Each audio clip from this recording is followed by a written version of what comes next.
Good afternoon. My name is Rebecca Shi, and I am the Executive Director of the American Business Immigration Coalition. ABIC is a bipartisan coalition of 1,200 CEOs and employers across the country, from Texas to Florida, Arizona to Maine. Our members are manufacturers, farmers, restaurant owners, hotels, hospitals, technology companies. Last night, the House Judiciary Committee successfully marked up the legislative text to legalize dreamers, farm workers, immigrants with TPS, and essential workers in reconciliation. We thank Judiciary Chairwoman Zoe Lofgren, Majority Leader Jim Clyburn, Representatives Escobar and Demings. You will hear from them shortly.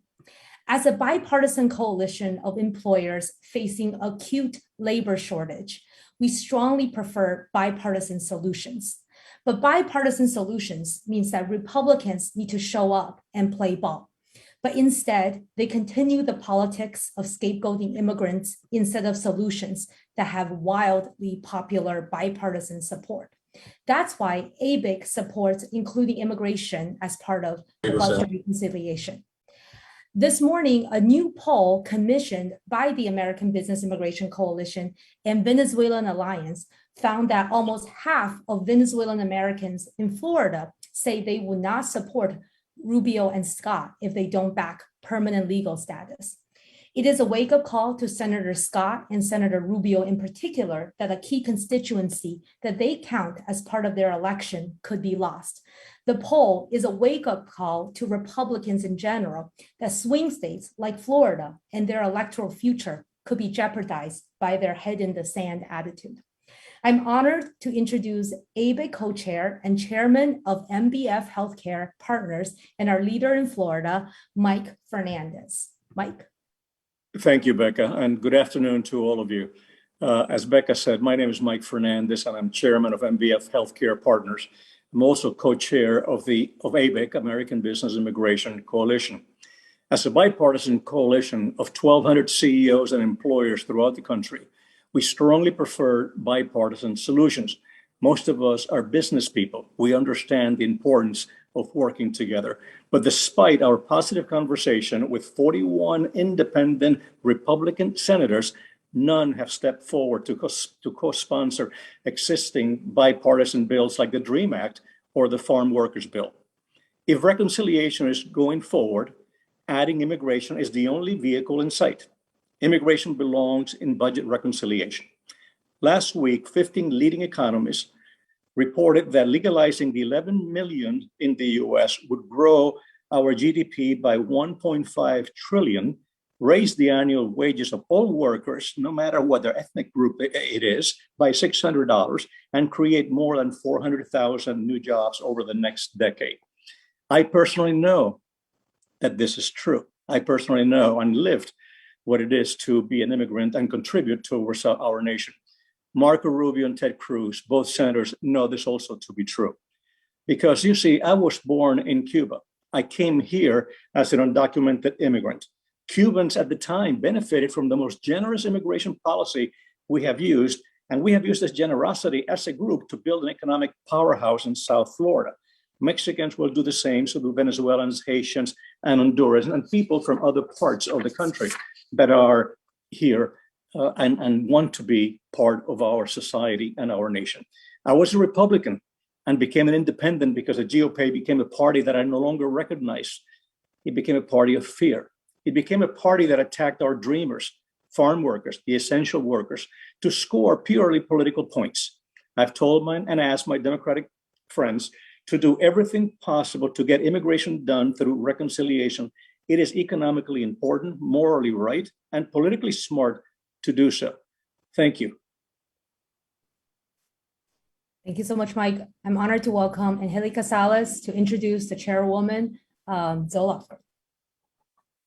Thank you so much, Rebecca. Good morning. My name is Angelica Salas. I'm the executive director of the Coalition for Humane Immigrant Rights, better known as CHIRLA.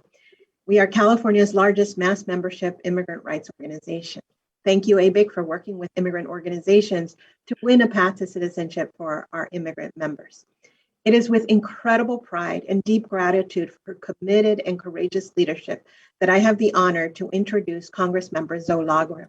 Logfrin, who represents California's 19th congressional district. We're on the cusp of winning permanent residency that opens the path to citizenship for millions of undocumented immigrants living and contributing to this nation, their home. We would not have reached this point without Congressmember Zoe Logfrin's tenacious and expert leadership. She's one of the only members of Congress who actually studied, practiced, and taught immigration law.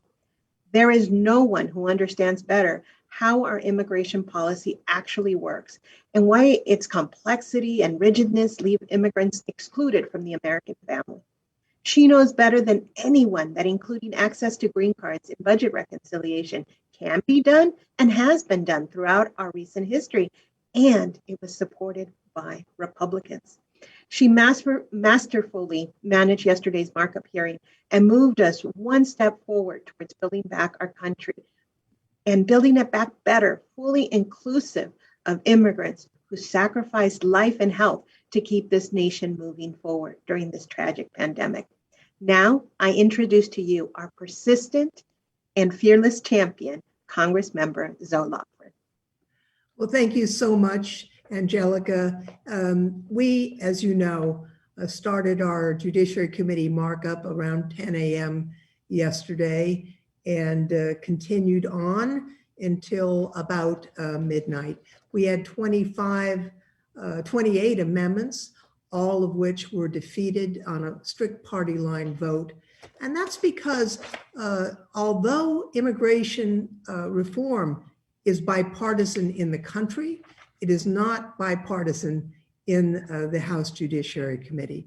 There was one amendment after another, extraneous amendments seeking to define immigrants as criminals or disease-ridden. It was really a very disappointing discussion. But in the end, we prevailed with a measure that would provide a path to permanent residence for dreamers, for essential workers, including farm workers, for TPS recipients, and also for individuals stuck in the huge backlog on the employment side. As has been mentioned, this package will provide a real economic shot in the arm for our country. It's estimated that the GDP would increase $1.5 trillion, create more than 400,000 jobs, boost wages at every level. The 8 million individuals who would be assisted to gain legal residence in the United States will be unleashed economically once they have the stability of legal residence. I just want to say how proud I am of all of you in the business and advocacy community for always stepping forward to promote immigration as being in the best interest of the United States of America. I also want to thank, and I know two of my colleagues on the Judiciary Committee will be talking, but Veronica Escobar and Val Demings were stalwart throughout the markup yesterday, but also in the days preceding. They deserve your thanks and our commendation. And finally, just a word on bipartisanship. I've worked very hard to put together bipartisan coalitions for immigration reform. As you know, we passed the DREAM Act with bipartisan votes. The Farm Workforce Modernization Act, we actually wrote with Republican House members. We worked with growers and the Farm Workers Union, who played incredibly important roles, and we passed that bipartisan bill. And what happened? Nothing. Republicans in the Senate will not act. And so if we're going to serve our country by improving our economy and improving our immigration system, the path available to us is reconciliation. So that's what we're doing. Although there are more steps to take, more hurdles, we're actually very focused on this, because if we succeed, our country is going to be benefited greatly economically. And so let's hope that the Senate is able to get this cleared through their parliamentary procedures.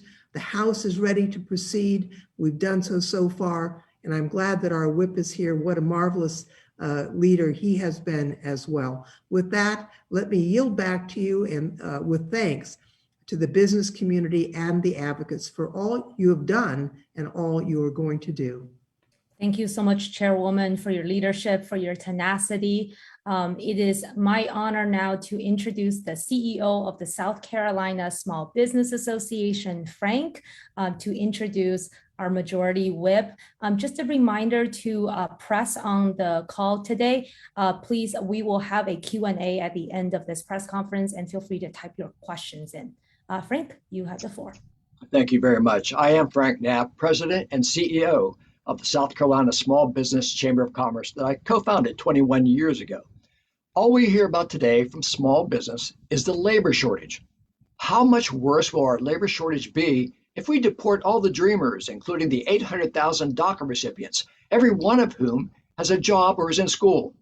Losing our 400,000 temporary protected status immigrants to deportation or leaving the country voluntarily would be an economic disaster.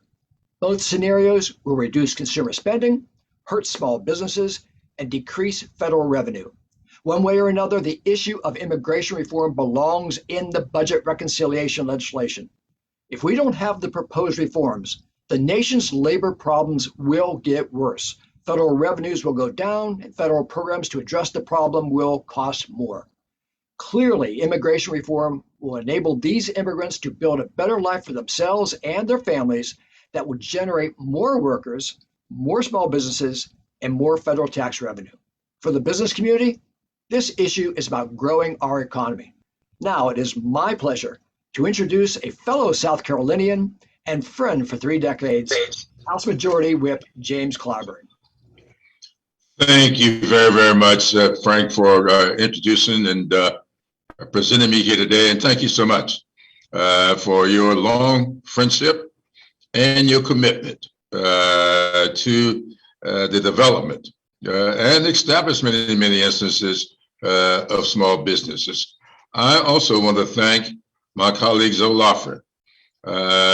Zoe's work on this issue goes back for a long, long way. In fact, I often think about our last big effort when we thought we had brought this issue to where it needed to be. We were ready on the House side.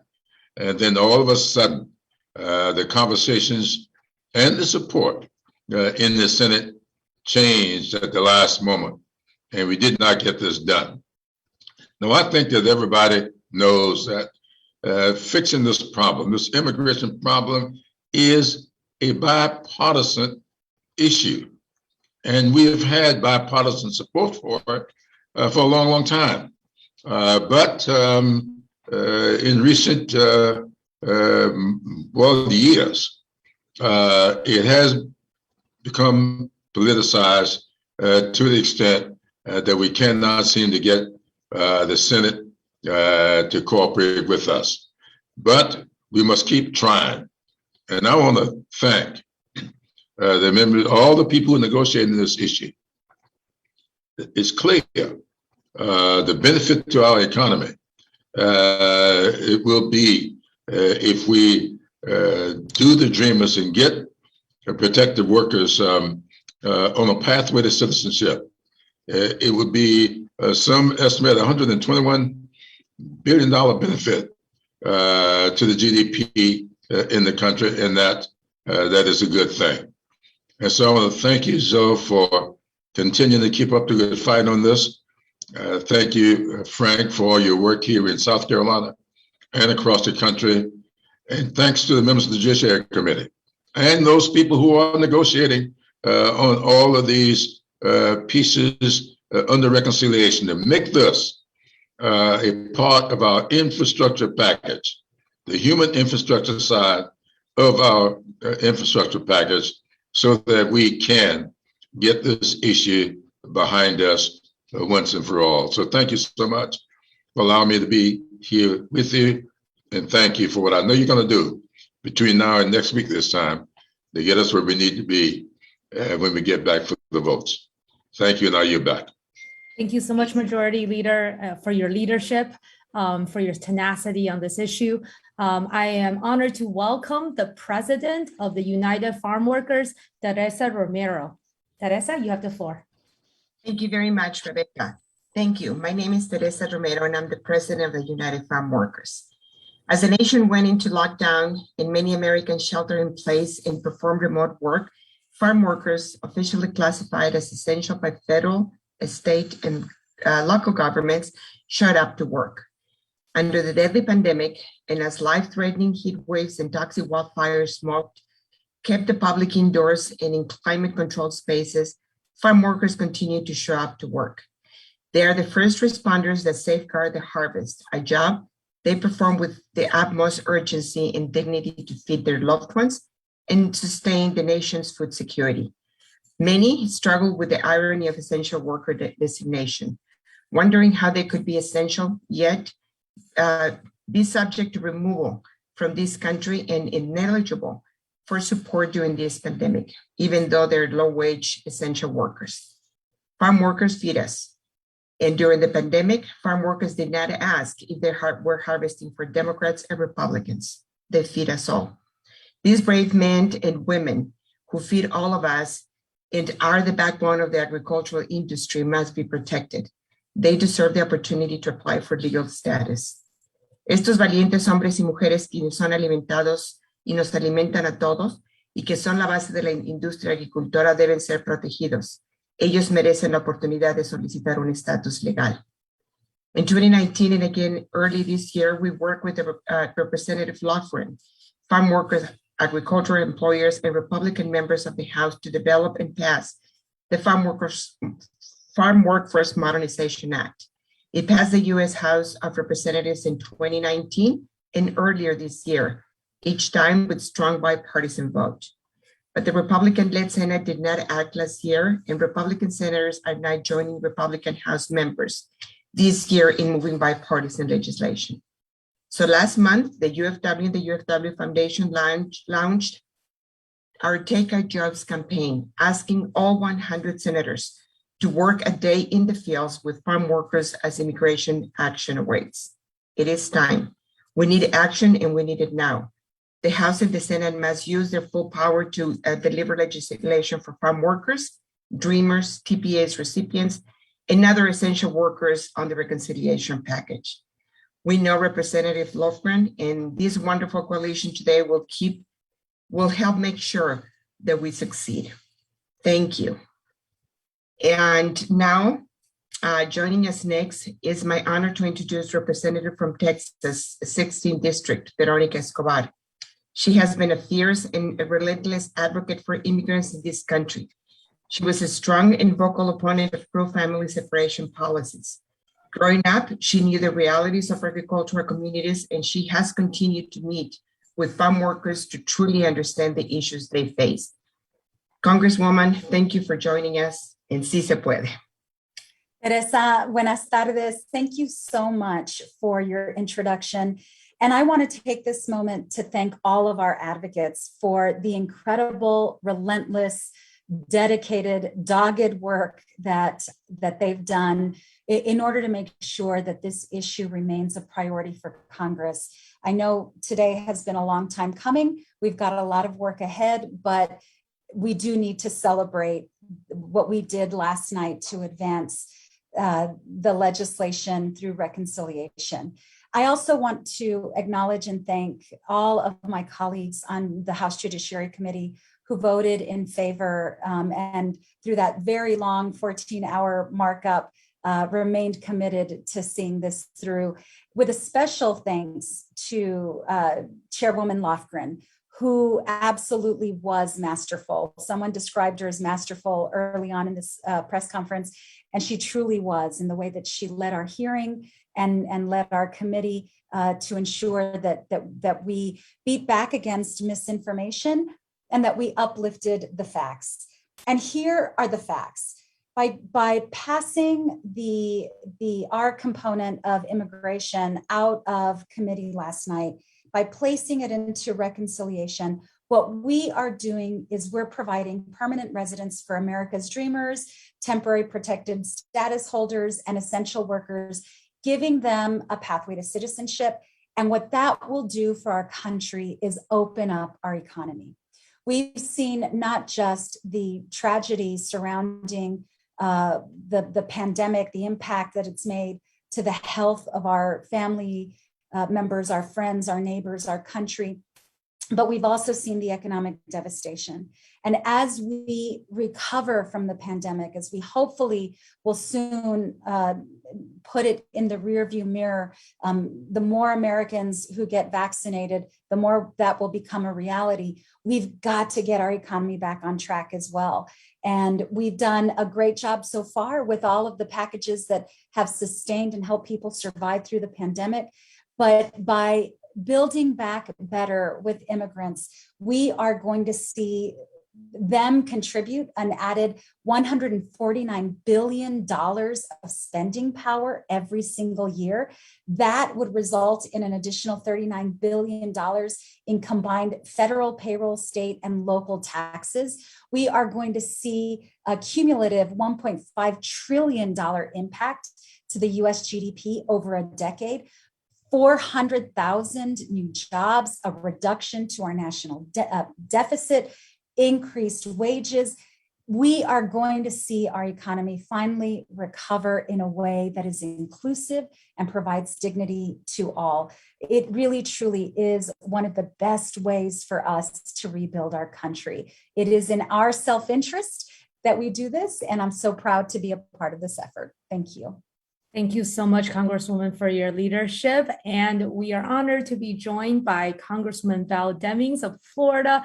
I have a much longer intro of her leadership on Dreamers, Farmworkers, TPS, but I know she's got a scoop for a vote. So Congresswoman Demings, if you could turn on your camera. And you have the floor. In opinion of the chairs. Yes, good afternoon, everybody. It says the host has to turn the camera on for me. Oh, okay. Ben or Andy? Can you? Mr. Chairman. Oh, there we go. There we are.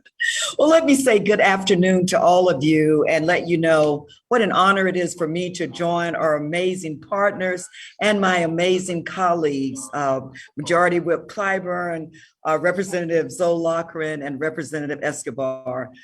Truly, I join my colleagues in commending our chairwoman for the very skillful job she did on yesterday in navigating this process.